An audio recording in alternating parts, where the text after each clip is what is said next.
ఇవాళ నేను ఈ ప్రభుత్వాన్ని అడుగుతా ఉన్నా, ఎవరు ఇవ్వాలి ప్రమాణ పత్రం? నిజానికి మీకేమైనా సిగ్గుందా అసలు? నీ ప్రభుత్వానికి ఎవరు ఇవ్వాలి అసలు?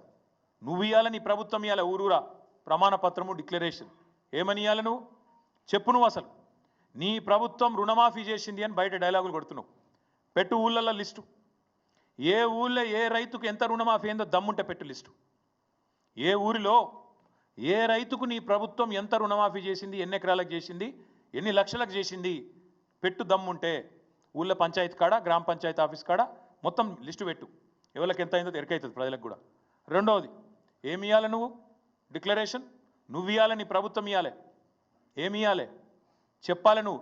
ఈ ఊరిలో ఎంతమంది భూ యజమానులు ఉన్నారు, ఎంతమంది కౌలు రైతులు ఉన్నారు, రేపు నువ్వు భూ యజమానులకు రైతు భరోసా ఎట్లా ఇవ్వబోతున్నావు, ఎట్లా నువ్వు కౌలు రైతులకు ఇవ్వబోతున్నావు, లిస్టు పెట్టు.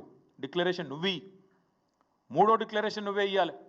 ఏ ఊర్లో బోనస్ ఎంతమందికి ఇచ్చినావు పెట్టు.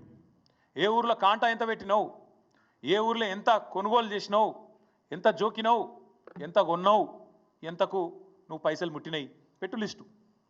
అట్లే ఇంకోటి పెట్టాలి లిస్ట్. నువ్వు ఏ ఊళ్ళో రైతు కూలీలు ఎంతమంది ఉన్నారు, ఎవరికి ఎంత బాకీ పడ్డావు, ఒక గా లిస్టు పెట్టు.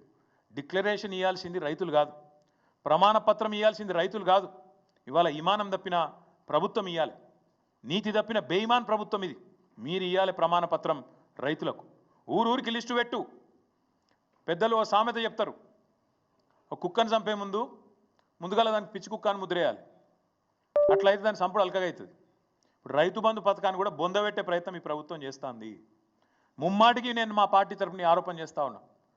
రైతు బంధు అనే ఒక విప్లవాత్మకమైన పథకాన్ని బీఆర్ఎస్ పార్టీ తెస్తే కేసీఆర్ ఆనవాళ్లను లేకుండా చేస్తా అని ఎప్పుడైతే రేవంత్ రెడ్డి చెప్పిండో అప్పుడే రైతులందరూ రాష్ట్రంలో అర్థం చేసుకుని ఉండాలి.